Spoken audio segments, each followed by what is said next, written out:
छठवां ताड़पत्र। आज मैं अपनी भावनाओं को काबू में रखूंगा। समुद्र में ज्वार आते हैं, समुद्र में भाटे आते हैं। सर्दी का मौसम आता है और गर्मी का मौसम आता है। गर्मी कम होती है और ठंड बढ़ती है। सूर्य उगता है और सूर्य अस्त होता है। पूर्णिमा आती है और अमावस्या जाती है। चिड़िया आती हैं और चिड़िया जाती हैं। फूल खिलते हैं और फूल मुरझाते हैं। बीज बोए जाते हैं और फसल काटी जाती है। पूरी प्रकृति मनोदशाओं का एक चक्र है। मैं भी प्रकृति का एक हिस्सा हूँ और इसलिए मेरी मनोदशा भी कभी ज्वार की तरह ऊपर होगी और कभी भाटे की तरह नीचे होगी। आज मैं अपनी भावनाओं को काबू में रखूंगा। यह प्रकृति का अद्भुत रहस्य है कि हर दिन जागते समय हमारी मनोदशा पिछली रात को सोते समय की मनोदशा से अलग होती है।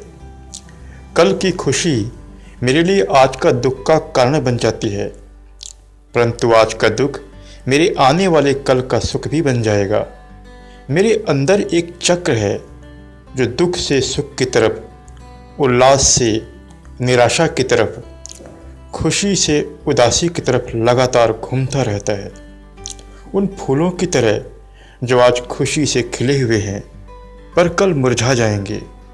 परंतु मैं यह याद रखूंगा कि आज का मुरझाया हुआ फूल कल खिलने वाले बीज का संदेश लेकर भी आता है। इसी तरह आज का दुख कल के सुख का बीज लेकर आता है। आज मैं अपनी भावनाओं को काबू में रखूंगा। आज मैं अपनी इन भावनाओं को किस तरह काबू में रखूंगा ताकि मेरा दिन सार्थक हो, क्योंकि जब तक मेरी मनोदशा ठीक नहीं होगी मेरा दिन सफल नहीं हो सकता। पेड़ और पौधे फलने फूलने के लिए मौसम पर निर्भर होते हैं, परंतु मैं अपना मौसम खुद बनाऊंगा। हाँ, मैं अपना मौसम अपने साथ लेकर चलूँगा। अगर मैं बारिश, अंधेरा, उदासी और निराशा लेकर अपने ग्राहकों के पास जाऊँगा तो वे भी बारिश, अंधेरे, उदासी और निराशा की प्रतिक्रिया देंगे और वे मुझसे कुछ भी नहीं खरीदेंगे। परंतु अगर मैं खुशी, उत्साह, रोशनी और हंसी लेकर अपने ग्राहकों के पास जाऊँगा तो वे भी खुशी, उत्साह, रोशनी और हंसी से भर जाएंगे और मेरे अंदरूनी मौसम की वजह से मुझे बिक्री की फसल मिलेगी और मेरे खलिहान में सोना बरसेगा। आज मैं अपनी भावनाओं को काबू में रखूंगा। और मैं किस तरह अपनी भावनाओं को काबू में रखूं ताकि हर दिन खुशी का दिन बन जाए और सार्थक हो। मैं यह अमर सिद्धांत सीखूंगा। वह कमज़ोर है जो अपने विचारों को अपने कार्यों पर हावी होने देता है। वह मजबूत है जो अपने कार्यों को अपने विचारों पर हावी होने के लिए मजबूर करता है।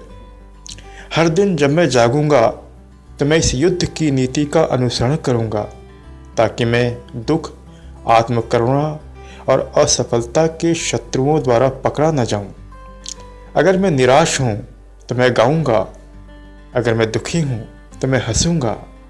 अगर मैं बीमार हूँ तो मैं दुगना काम करूँगा। अगर मुझे डर लगता है तो मैं तेज़ी से आगे बढ़ जाऊँगा। अगर मैं खुद को हीन समझता हूँ तो मैं नए वस्त्र पहनूँगा। अगर मैं अनिश्चय की स्थिति में हूँ तो मैं अपनी आवाज़ बढ़ा दूँगा। अगर मैं गरीबी अनुभव करता हूँ तो मैं आगे आने वाली दौलत के बारे में सोचूँगा। अगर मैं खुद को अयोग्य समझता हूँ तो मैं अपनी पिछली सफलता को याद करूंगा। अगर मैं खुद को महत्वहीन समझता हूं तो मैं अपने लक्ष्यों को याद रखूंगा। आज मैं अपनी भावनाओं को काबू में रखूंगा।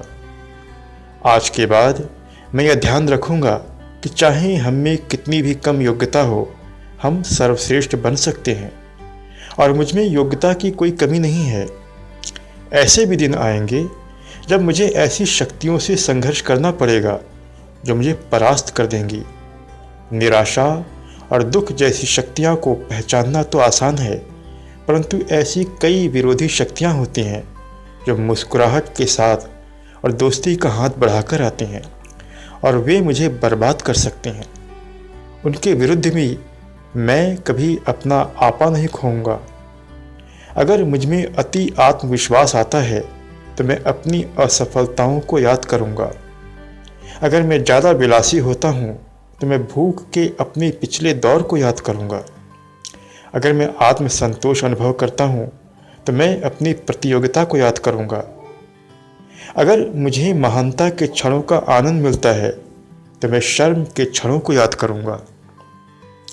अगर मैं सर्वशक्तिमान महसूस करता हूँ तो मैं किसी भूखे मुंह को याद करूंगा। अगर मैं ज़्यादा घमंडी होता हूँ तो मैं कमजोरी के क्षणों को याद करूंगा। अगर मैं समझता हूँ कि मेरी कला का कोई सानी नहीं है तो मैं सितारों की तरफ देखूंगा। आज मैं अपनी भावनाओं को काबू में रखूंगा और इस नए ज्ञान के सहारे मैं अपने खरीदार की मनोदशा को भी समझ लूँगा। मैं आज उसके गुस्से और चिड़चिड़ेपन को सहन कर लूँगा, क्योंकि उसे अपने मस्तिष्क को काबू में करने का रहस्य नहीं पता। मैं उसके चलाए हुए तीरों और अपमानों को इसलिए चुपचाप सहन करूँगा क्योंकि अब मैं जान गया हूँ कि कल वह बदल जाएगा और खुशी खुशी मेरी तारीफ करेगा। अब मैं कभी एक ही मुलाकात में किसी व्यक्ति के बारे में अपनी राय नहीं बनाऊंगा। जो आदमी आज मुझे नफरत से मिला था, मैं अब दोबारा उससे मिलने कल जाऊंगा। हो सकता है कि वह आज सोने के रथ के बदले मुझे एक सिक्का भी देने को तैयार न हो, परंतु कल शायद वह एक पेड़ के बदले में अपने घर को बेच दे। अब मैं अपनी बदलती मनोदशा के इस रहस्य को समझ चुका हूँ और इस ज्ञान से मुझे दौलत की कुंजी हासिल हुई है। आज मैं अपनी भावनाओं को काबू में रखूँगा। आगे से मैं सारी मानव जाति और अपने आप में मनोदशा के रहस्य को पहचान लूँगा और समझ लूँगा। इस क्षण से मैं उस व्यक्तित्व पर काबू पाने को तैयार हूँ जो जागने के साथ हर दिन मुझ पर सवार होता है और सकारात्मक कार्यों द्वारा अपनी मनोदशा पर काबू पाऊँगा। और जब मैं अपनी मनोदशा पर काबू पा लूँगा तो मैं अपने भाग्य पर भी काबू पा लूँगा। आज मैं अपनी तकदीर खुद लिखूँगा और मेरी तकदीर है दुनिया का सबसे महान सेल्समैन बनना। मैं अपना मालिक खुद बनूँगा, मैं महान बनूँगा। अध्याय 14 7